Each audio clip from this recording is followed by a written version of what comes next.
continue to do year in and year out. Earlier, I mentioned I had two sons. They have a sister, Chloe, a cat. They're very fond of her, of their sibling. We're extremely proud pet owners. We see what's going on out there. There are so many cats that are running astray, and we need to support those shelters to make sure that we continue to offer these services, not only for two-legged people, but four-legged creatures. They're God's creation as well. Thank you. I think everyone has brought up great ideas, but I do believe that we need private and public money to create better ways of tracking, neutering, and also providing shelter services for all animals. I believe all animals should be treated equal, meaning that we should make sure that no one is abusing or using animals, including horses that are being used for horse carriages in Central Park, and that's something that I'm totally against. And I'm very sad that the horses, or the horse stable that was in Pelham Parkway was replaced by another building that we didn't need in the community. So I definitely support a shelter. When I was a kid on East Tremont, underneath the Bronx Road Parkway, there was an animal hospital. For those of you who are old timers, original people from the Bronx, raise your hand. Do you remember that animal hospital? And I remember going there, getting a dog and getting its vaccination. But what happened? City politics got involved. They sold the building. It was abandoned for so many years. And as a kid walking up and down that neighborhood, I was real upset that that building was teared down. That animals, human beings, we all need these services. And these services were here and we're here. And when I am the city council member, I will try to rebuild that hospital for you.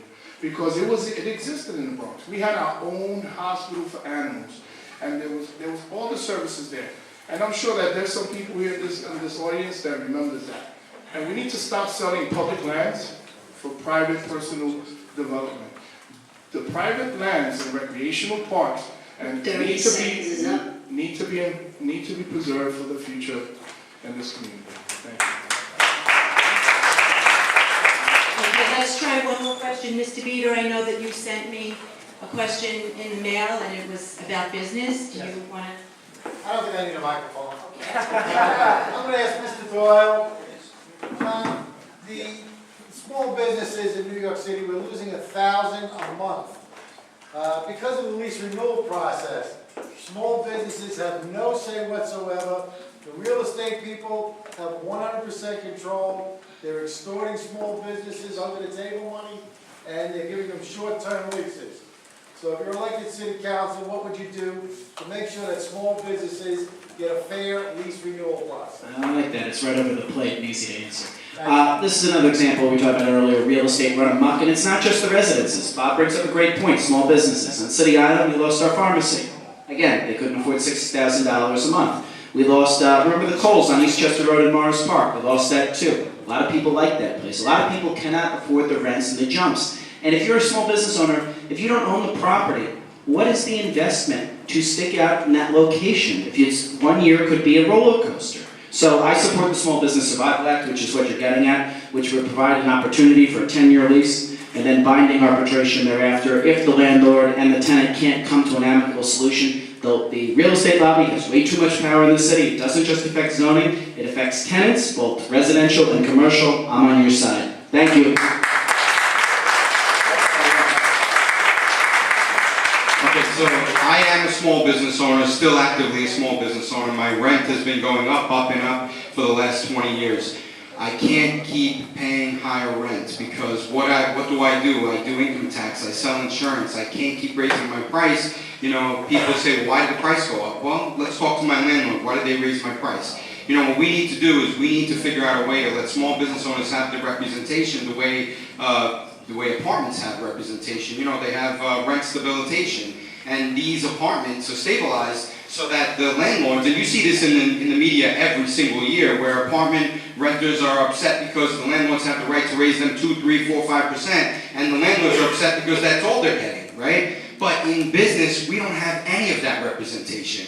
In business, as a matter of fact, I feel like New York, the City Hall has no business representation. Why? Because probably there's more voters in employees than in business owners. So it comes down to how many votes they can get. But we need representation to say that the business owner has protection where the landlord cannot raise our rent more than a certain percentage every lease renewal.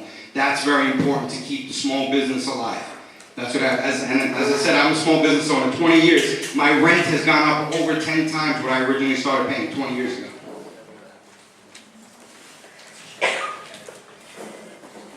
I come from small business.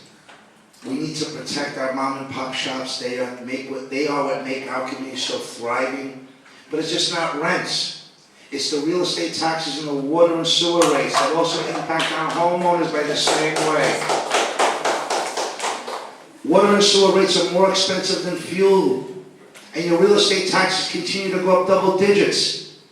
City charges landlord, landlord charges city, tenant. Tenant pays landlord, landlord pays city. The real culprit is New York City. Landlord pays politicians. Well, as you can see, I get a lot of love here, but that's okay. It's a great time. Our commercial corridors need to be secured to make sure that they continue to thrive, to make the communities that we live in. It's not just rents, it's also real estate taxes and water and sewer. Thank you.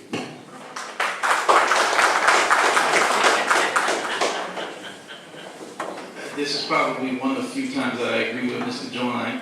I do believe that water and Hold sewer... your, take it easy. Just for the record, repeat that again. I agree with you.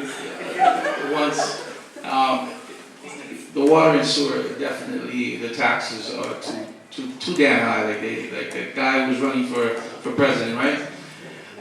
But it's also about creating affordable tax credits that will benefit the small business owner. We should be creative, create programs where if small business owners can hire from within the community, that they get tax breaks.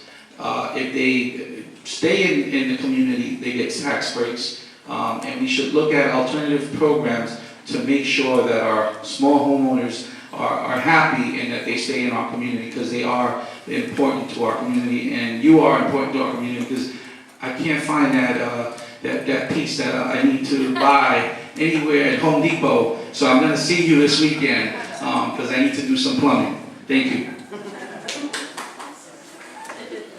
I also believe that the water taxes is going up, just like Marvin Note. I believe in what he's saying. But I also believe that we need to cap the rate when you're renewing the leases.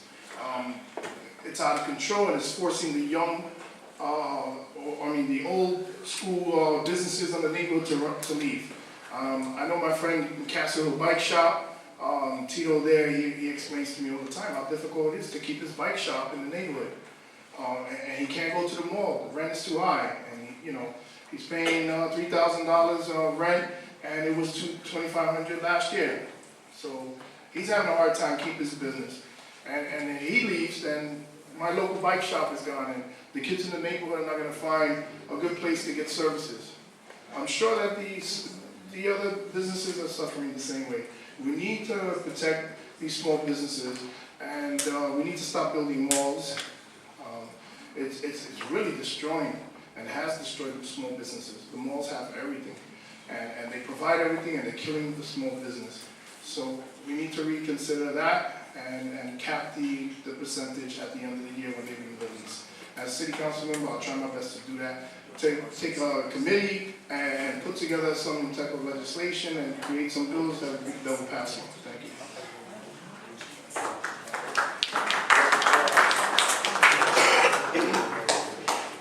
I see a lot of people motioning to me, and I feel very bad that I know that some people want to ask questions, but it's after 9:30, and I think it's very important for anybody in the audience that wants to talk one-on-one with the candidate to shake their hand, to maybe ask something that you wouldn't ask, aloud. So this is what I would like to do. We have coffee and cookies inside. I would like to invite everybody to have some coffee and cookies and talk to the candidates. And no, I don't think, we don't have the time to do it. So, okay, all right. So I think that's what we should do next. That's all, folks. Thank you. Okay, so they're going to get up.